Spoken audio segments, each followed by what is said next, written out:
Hi, I'm Brooke Atterbury. I'm the Communications and Marketing Coordinator for the town of Breckenridge. A couple nights ago, we had a town council meeting, and to join me today to talk about what happened is Jay Beckerman. How are you today? Good morning, Brooke. It's a beautiful fall day today. I know, it doesn't really feel like fall. I guess we still are in August. We're very close to September. That's right. Yeah, I'm excited for September. I'm excited for some fall, changing colors. And definitely had a chill in the air this morning. Yes, it did. It did.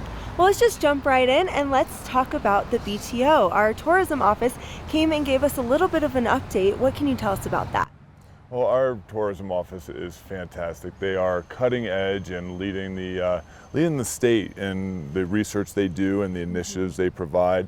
Lucy Kay, who is the president, came in with Matt Vaughter, our new chair of the board, and Bruce Horry, who's the vice chair of the board. And they gave us a little update on what the trends are in the market. We are seeing a little bit of a decrease across the board with room nights. Breckenridge is down a little bit more than our competitive set, but to offset that, our day visitors, which doesn't necessarily mean people coming up from Denver, but people staying in neighborhood towns, is doubled over this time last year. So we are still seeing good traffic, it's just in a different kind right now. And so they are definitely looking at what they can do, what tools are available to increase room nights in the next year or two. Awesome. Yeah, I know they have a lot of great initiatives going on, and I know that they're kind of focused on the fall and Oktoberfest and all that good stuff, so they got a lot going on. They most certainly do. And even though we're in the fall right now, they're looking forward to next year and how they can increase room nights for next year and to stop this trend of decreasing room nights year over year, which has been plaguing all mountain communities since the end of COVID and that bump that we had. But they're fantastic. They also were the ones that created our Be Like Breck programming and other responsible tourism and have been on the leading edge of all of those. So We're very fortunate to have them. Yes, very lucky to have them. Another organization that we are very lucky to have is Breck History, and they had a couple capital projects that they came and presented to us. What can you tell us about that? Well, Larissa and Larry came and presented some of the opportunities that are available for next year for Breck History.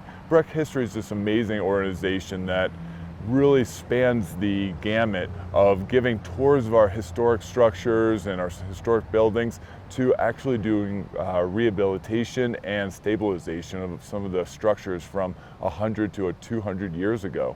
And they put forth with their amazing team some different projects that are available for next year, in which we'll be discussing our capital improvement project discussion in 2 weeks. Yes, yeah, that'll be a good discussion. I know that discussion with Breck History was really interesting.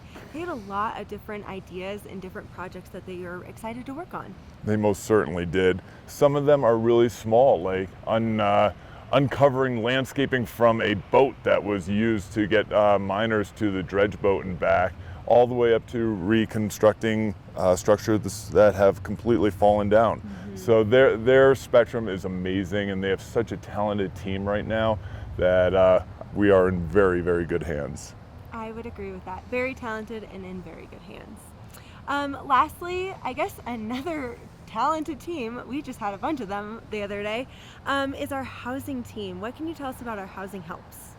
This is a program that the town has instituted to help our community, the people that work here, to live in town.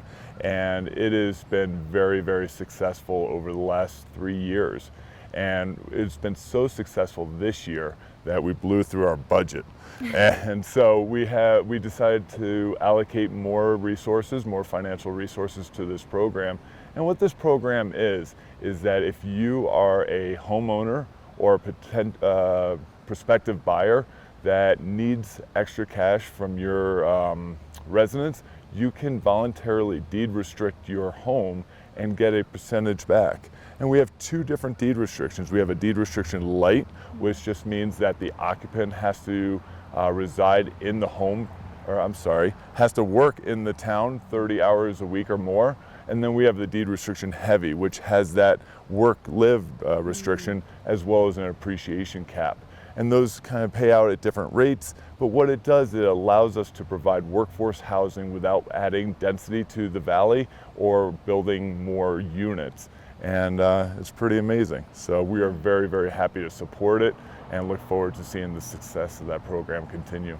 Awesome. I know our housing team is doing tremendous work, and they just keep on bringing amazing ideas to the council. So They most certainly do, and they actually got an application while they were presenting to council for another housing helps application. So there is need out there, and we are very in favor of continuing that program and allowing the people that work in this community to live in this community. amazing. Well, thank you so much for your time today and the time over the last couple days, and thank you guys for watching. Thanks, Brooke.